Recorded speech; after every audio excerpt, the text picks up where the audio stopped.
नमस्कार दोस्तों, आप देख रहे हैं द हिंद 24 न्यूज। मैं हूं आपके साथ आकांक्षा सोनी। चलिए नजर डालते हैं आज की मुख्य खबरों की ओर। पुलिस को जानकारी मिली थी ऑटो रिक्शा में गंजा ले जा रहा है।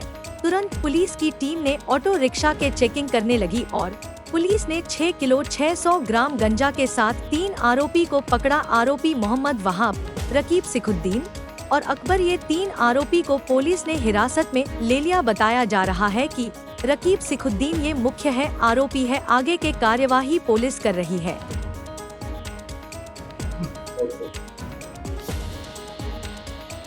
ગઈ રાત્રે ઝોન 4ની એલસીબી અને ઇન્ફોર્મેશન મળી કે એક રિક્ષામાં ગાંજો લઈને 3 માણસો પાંડેસરા પોલીસ સ્ટેશનમાં એન્ટર કરવાના છે। તો આ સૂચના ઉપર એલસીબી ઝોન 4 દક્ષેશ્વર મંદિર પાસે એક ઓટો જેના નંબર પહેલાંથી એલસીબી પાસે હતા, આ ઓટોને રોકવામાં આવ્યો અને ઓટોમાંથી 3 માણસો જેનું નામ મોહમ્મદ વહાબ ઉર્ફે અમન ઊન પાટિયાનો રહેવાસી અને મૂળ રૂપથી ભૂસાવલ મહારાષ્ટ્રનો રહેવાસી છે। બીજો રાકીબ સનોબ શેખુદ્દીન શેખ તો પણ ઊન પાટિયાનો રહેવાસી છે અને મૂળ રૂપથી વર્ધમાન પશ્ચિમ બંગાળનો રહેવાસી છે। और अकबर उर्फे बल्लू वो पण ऊन पाटियामां रहे छे। आमांथी मोहम्मद वहाब उर्फे अमन ऑटोनो ड्राइवर छे अने ऑटोनो पोतानो नथी, बीजा माणसनो ऑटो डेली भाड़ा उपर चलावे छे।